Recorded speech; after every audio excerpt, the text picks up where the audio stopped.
දැන් සෑහෙන කාලයක් කියනවා මේ බලධාරීන් කිසි වැඩක් කරේ නැහැ. ඒක මේ හේන පට්ට කාණුවකට මේ ටැප් ගල් දෙකක් අල්ලලා මේවා සාර්ථක වැඩ පිළිවෙල නෙවෙයිනේ. මේකෙන් හදිස්සියේ රාත්‍රියේ කවුරුත් වෙන්නම තුවාල වෙනවා. ඉතින් දැන් මේ පාකිකේදී මේ සමාජිකයෝ මේ ටවුන් එකේ කට්ටිය හැමදෙනාම මේ ගැන දැනුවත් කරා. සභාවට ආරේ මේ සියලුම ස්ථානවලට. කිසියම් කෙනෙක් මේ ගැන කටයුතු කරේ නැහැ. ඒ හින්දා මේකට මේ ටැප් ගල් අල්ලලා හරියන්නේ නැහැ. මේ මොන විශාල කාණුවක කොන්ක්‍රීට් එකක් දාන්න. එහෙම කළා මේක සකස් කරලා දෙන්න කියලා තමයි ඉල්ලීම කරන්නේ. ඒ කීපාරක් අපි මේ කට්ටිය දැනුවත් කරලා ගිහිල්ලා. තුන් හතර පාරක් ගත්තා කෝල් ගත්තා ෆෝන් ආන්සර් කරන්නෙත් නැහැ. ඒවත් වැඩිගෙනක් දානවා කියලා වැඩිගෙනක් දෙන්නෙත් නැහැ මේකට. දැන් මේ ඊයේ තේ අංකල් කෙනෙක් කොටන බොහොම ආරියෙන් කොට දාලා මේ තුවාල තුනේ මිනිස්සයා.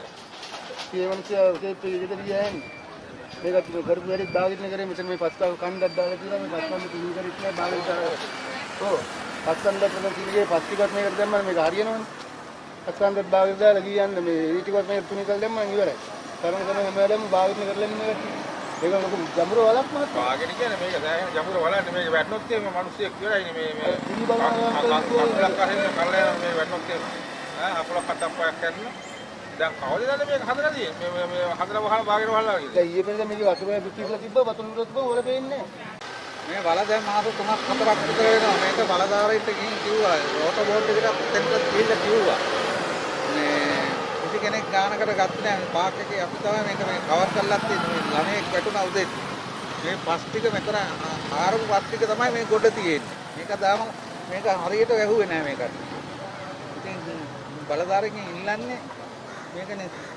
හරියට හදලා දෙන්න කියලා. දැන් මෙතන මේක වෙලා තියෙනවා අතන මේ මිනිස්සු අතන පාක්ෂයක් ඉන්නවා වෙන අතන ටවුන් එකක් මේක. ටවුන් එක කියන්නේ මේක අතන ගොඩක් අපි තියෙන්න ඕනේ. මේක අතන මේ හදලා දෙන්න කියලා කියන්නේ මේ වෙන කේස් එකක් නෙවෙයි මිනිස්සු අතන ගොඩක් වැටලා තියෙනවා මේක. දෙන්න තුනම අතන වැටලා තියෙනවා කොටේ නේ. ඔව්. එහෙම වෙලා තියෙන්නේ. ඒ ඊයේත් එක්කෙනෙක් නෑ. ඔව්. අතන දෙන්න කරා මේක අතන ගොඩක් පාත් වෙලා තියෙනවා. මේ පාත්